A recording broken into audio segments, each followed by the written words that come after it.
Good morning, folks. No, I'm just kidding. It's actually the evening. Today I'll be doing some work on my 2009 Range Rover Sport. I'm doing this video so that hopefully it's going to save you some trouble and it's going to save you some time and also some cash, a lot of cash in the future. What we're doing today is that we're going to be changing the oil in the rear diff. I'll be showing you guys how to access it, what tools you need, and how to get it done. Now, what I'll be using today is I'll be using my own preferred products. I do not necessarily recommend that you use the same ones. I recommend that you check your instruction manual for your car. They will recommend the best one for you. I am using the ones that haven't proven me wrong. I do like my tools. They have worked in the past, so I will continue to use them. Yeah, that's how we do things. Step number one, I will go in a car. And the reason why I'm in the car is because I will be bringing the suspension fully up so that I have enough space under the car. That way I don't need to use a jack, I don't need to use a lift. I can just lay comfortably under the car, access the bolts, access the fill hole, and I'll be good to go.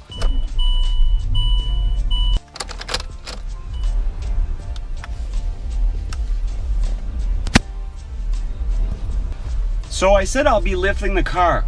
I have no clue why, but I just lowered the car. Yeah.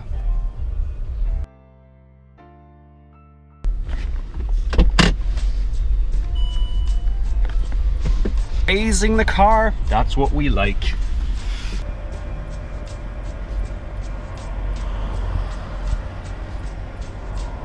Car is fully up. As you can see, it is showing that it's in off-road setting. In the dash, I see the arrow up, meaning that I should be good to go. And here it is confirmed as well. Put your car in park so that it doesn't move. And also, you know what? Why not just put the parking brake? Park brake is on. Let's turn off the car. What I also did is before recording this video, I used the truck today and I just came back. So the oil should be still pretty warm, which is great because it's going to drain fully whenever it's cold. Probably not the best thing. Again, my own experience, I like to do the oil flushes when the car is warm. So the car is warm. As you can see, operational temperature. I will turn the car off. I will show you what tools I'm going to use, and then we're going to get right into it. First thing you absolutely need in order to get this done is your car. Check. Second thing you absolutely need today, your key. Check. Some of the tools that you will actually require. You need the drain pan. You need oil. I believe that it's 1.1 quart. This is 1 quart, so I have 1.5 from the last oil flush. It is $75.90 that I use, which is royal purple. It is about $25 Canadian that I paid for this. So I have this. You do absolutely need one of these little things. What this is going to do is that you will be able to put it into the bottle, and we will be filling the differential with this, the fill hole, which is completely at the top. Next thing is gloves. We are dealing with oil, guys, and you don't want your hands to be oily. I do have some nice fancy little gloves that I will throw out after the video. Done. What I also grabbed today is a magnetic pocket pickup tool. I want to see if there are some metal shavings in the diff. Yes, I do recommend for people to actually do it because it will show that there is a lot of wear on the diff, and it will tell you if you need to plan a lot of cash because changing a diff is quite pricey. So we'll be draining the oil, and then we'll be grabbing this and we will be sliding it inside the oil, and we will see if there are some metal shavings that grab onto the magnet. Then, last thing that you do absolutely need the toolbox. So, fancy little toolbox that you will absolutely need to get this done today. And the fun thing about this is that you don't need any special keys for this. All you need is one of those. Yeah.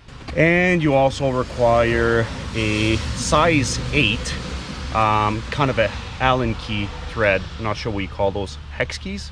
Maybe, I'm not sure. I'll check it online, but one of the bigger Allen keys, size 8, in order to remove the fill plug. So let's get into it.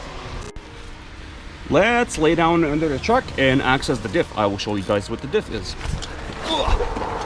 Let's go. And so much space.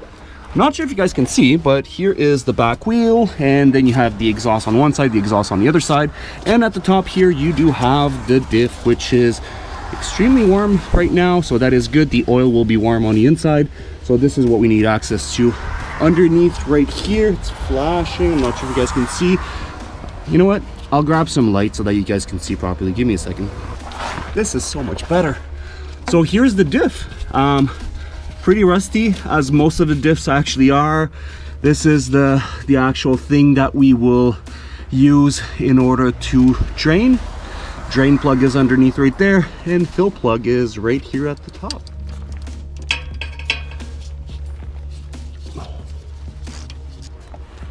Woohoo!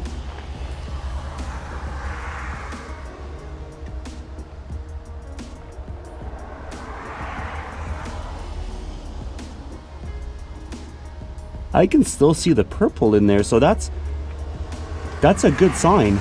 I can still see that the oil is purple because it is royal purple. And for the ones that don't know, royal purple is not called just royal purple. It is because the oil is actually purple. And this is a magnet, so if ever there's some metal shavings, usually you would be able to see it on that. There are none, but we will still try to check with one of the magnetic tools to see if ever there is anything left in there. Let's put this in, see if we have anything that will grab onto it. Look at this, folks. No metal shavings, so this is good. I've done the last two myself and there's never been any metal shavings in there, so I know that we are good to go. So let's tighten this back into place.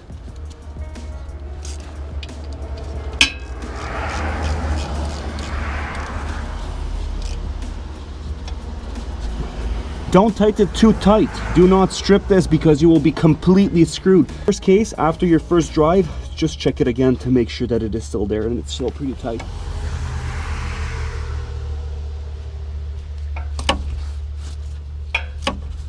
Well, we got it. No metal shavings. I like using when you're filling the Range Rover back up. That's my personal thing. A lot of people say don't use Lucas in there, you need special stuff, whatever. To be honest, I like using Lucas. I believe Lucas. I use Lucas in transmissions, in differentials, in transfer cases, in engine, and I even eat some in my breakfast in the morning. It's actually good in everything. So it says at the back here, in engines, use 20%. In badly worn engines, use up to 60%. In manual transmission, use 20 to 50%. To stop noise and wear in differentials, use 50 to 100%. So they're saying that ultimately you can pour a bottle of this, well, fill a full diff with one of these completely. I'm not going to do that. I will use probably like, I don't know, 10%, 15% of the actual bottle.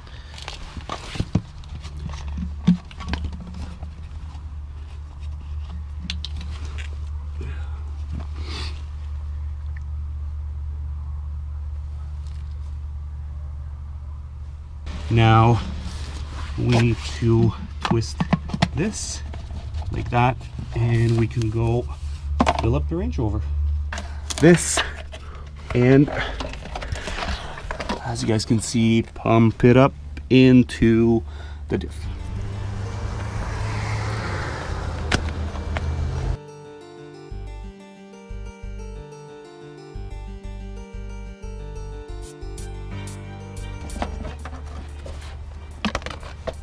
Okay, that is done. Next step, we'll be putting this guy back in like this.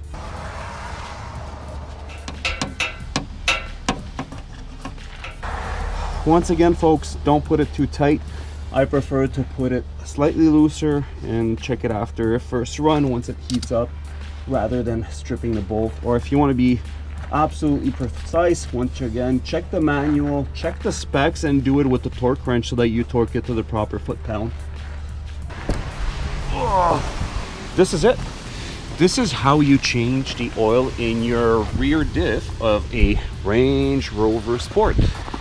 Quite easy to do. They're not all the same. You do have some electronic diffs versus some non-electronic diffs. Mine is an electronic diff. But ultimately it's quite similar. You do have a drain hole, a drain plug, you have a fill plug, drain the oil, check for shavings, make sure that you have the proper oil, lift up the car, make sure that it's just lifted up. That way you don't need a jack, you don't need you don't need a garage. It's like 0 degrees outside today, raining, and I'm doing this, and you know, this is a $300 job. We just saved 300 bucks. Well, we didn't save 300 bucks, probably spent like $50 in parts, but you know, it's better 50 bucks than 300. Next thing that I'll show you guys is the center transfer case and how to do the exact same thing, which is super easy. Same thing, car is already lifted. It has the air suspension fully up. So you will go underneath in the center of the car, right under the driver's door. And here it is. This is your center transfer case. You do have your connectors, make sure this is clipped in properly. You do have also your drain hole right here, as you guys can see. It is one of these hex keys. Well, this is where you would actually drain your oil, and to fill, here's your fill. So underneath, drain, fill, and that is it. This is your drive shaft, and this is your transfer case that goes all the way to the front, to your front differential. I'll show you guys how to change the oil in the front differential in another video, because it's getting quite dark outside and it is getting also quite cold. But at the very least, you can get started on changing the oil in your transfer case, and you should be able to change your oil in the rear diff. I'll be starting up the car. If ever the transfer case oil was done as well, and the front diff was done as well, this is a procedure that I would usually do personally, and it's just a cycle through the different options on the Range Rover so that the oil can circulate and that it lubes basically everything that there is in there with some fresh oil. So we'll be starting it up.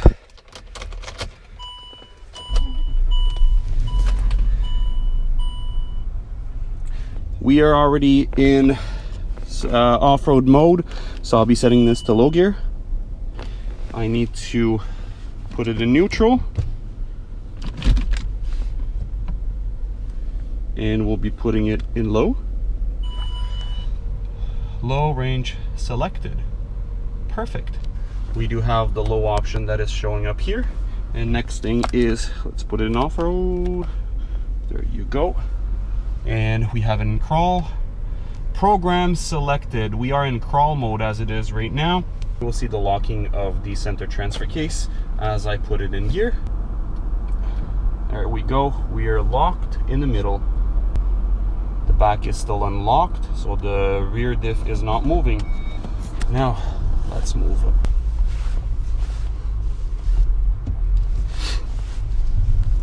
Center is locked, and sometimes it unlocks as it needs it.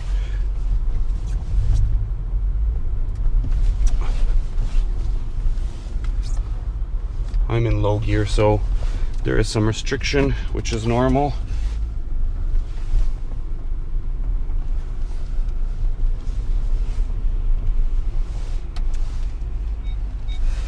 Here we go. Now, I'll be putting parking brake, neutral, back to normal mode. Turn response is off. Special programs have been turned off. It is turned off here. It is still set to low gear, so I'll be putting it high. High range was selected. Let's remove the high air suspension. As you guys can see, it is lowering the car. And now it is fully lowered. So we're done for today. I hope that you did enjoy the video that I did for you guys today. It was quite easy to do those oil flushes and oil changes. It would save you ultimately $1,000, nearly $1,000 at the Range Rover dealership. Last time I called, it was approximately $300 per oil flush, meaning that $300 for the rear diff, $300 for the front diff, and $300 for the center transfer case, meaning that that's $900 plus taxes and everything, plus your day, plus your time. That is about $1,000. Today, I spent about $25 in oil and about $5 in for the magnetic lock pick. I already did have my oil pan, so I already had most of the stuff to get this done. If ever you need to equip yourself from scratch, all the oils with all of the tools that I showed you guys earlier, you would probably have to pay about $100. So today, you do your oil changes yourself within 1 hour in your driveway, you save about $900. Isn't that great? I like that. I personally like that. Saving $900 in an hour of work, not having to wait a full day at a dealership or dropping your car off and going through all of that hassle. Man, it's totally worth it. So give it a shot. What I do recommend, however, that you do, check the specs of your car, check the manual so that you buy the proper oil. I like Royal Purple. You can call Royal Purple. You can even ask them which one they would recommend. The center transfer case, I would use the Synchro Mesh from Royal Purple. That's what I have used.